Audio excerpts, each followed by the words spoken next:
안녕하세요. 학문과 실무의 중간계 신병철입니다.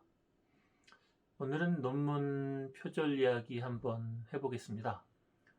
트로트 가수죠. 홍진영 씨. 저도 아주 가끔 따라 부르는 그 유명한 트로트 가수인데요. 이 홍진영 씨가 논문 표절 문제로 지금 좀 복잡한 일에 휘말리고 있습니다. 그 국민일보에서 홍진영의 석사 논문을 그 표절 심의 사이트 카피킬러로 검사를 해보니까 74%가 카피, 표절을 한 것이다 라고 발표를 한 거죠. 이것에 대해서 그 홍진영 씨는 반론도 얘기하고 열심히 살았는데 억울하다 이렇게 얘기도 하고 어젠가요 자신의 석박사 논문을 반납하겠다. 어울리지 않는 옷이었다. 이렇게 얘기도 합니다. 마음은 충분히 이해합니다만 논문을 반납하는 거가 있나요? 그런 거는 없는 걸로 알고 있죠. 아마 대학교에서 학위를 취소하거나 제명하거나 이런 일이 되지 않을까 싶습니다. 그런데 저는 홍진영 씨가 논문을 표절했다 안 했다 이 얘기를 하려고 하는 건 아니고 논문 쓰는 것 전반에 대한 이야기를 한번 드리려고 합니다. 저도 그 학위를 했습니다만 이 논문 쓰는 게 그렇게 쉬운 일이 아닙니다. 그 논문이라는 거는 내가 갖고 있는 논리적 가설이 누가 보더라도 타당한 결과이다 라는 것을 증명하기 위한 논리적 설득 메시지를 만드는 방법이죠. 그러니까 누가 보더라도 이 원인과 결과 사이에는 에러가 없다. 타당한 인과관계를 갖고 있다 라는 것을 보여줘야 해요.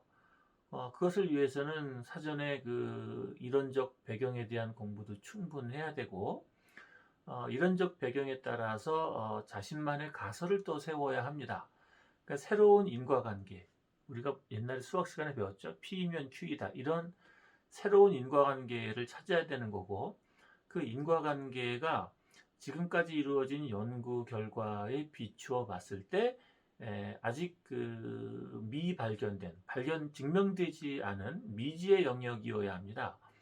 그래야지 그 연구하는 것에 의미가 있게 되는 거죠. 그러니까 기본적으로 논문을 준비하고 가설을 세우고 이론적 배경을 스터디하고 또 연구 방법을 전개해서 결론을 내리고 공헌점을 만들어내는 게 이게 상당히 어려운 일입니다.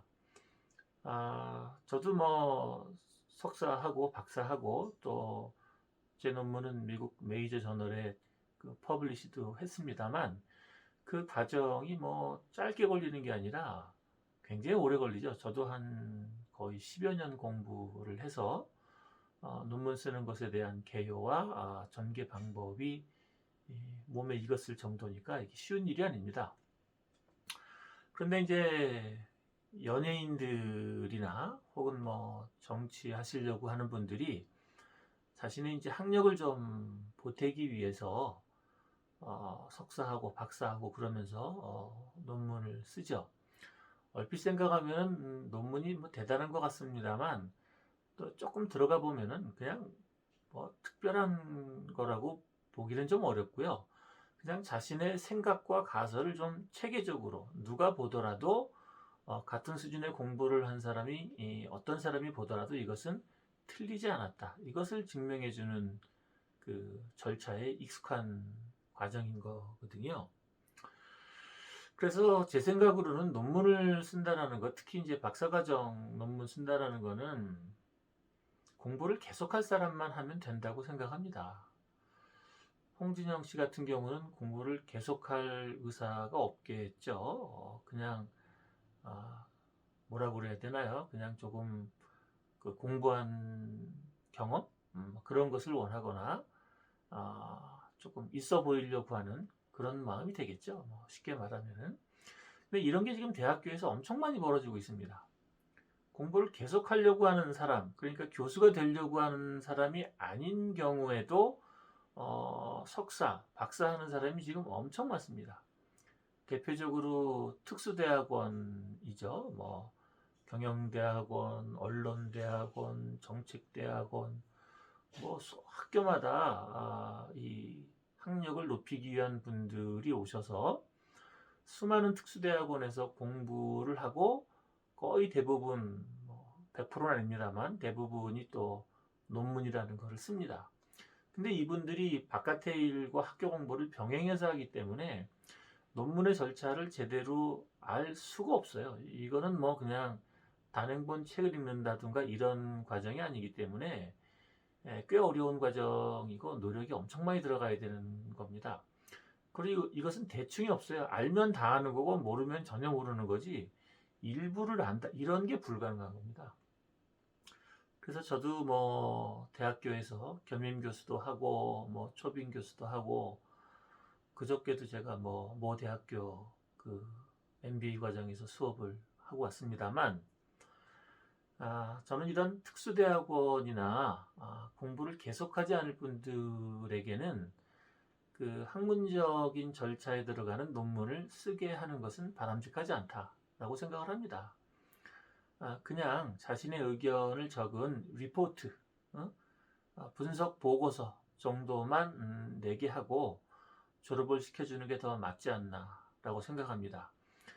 논문을 써본 적이 없는 사람들에게 논문이라는 어려운 그 옷을 입혀주고 그것대로 만들어 오라고 하면은 뭐 모르는 사람은 써도 모르는 자기가 써놓고도 뭐가 뭔지 모르는 겁니다. 이게 가설이 이게 맞는 건지 증명 절차가 이게 맞는 거지 증명은 대개 숫자로 통계적 의사결정 과정을 통해서 하게 되는데 그 통계가 또 보통 어려운 게 아닙니다. 기본적으로 뭐 분산 분석, 회귀 분석 이 기본이 되는데 이 분산 분석, 회귀 분석을 이해하는 것도 쉬운 일이 아니죠.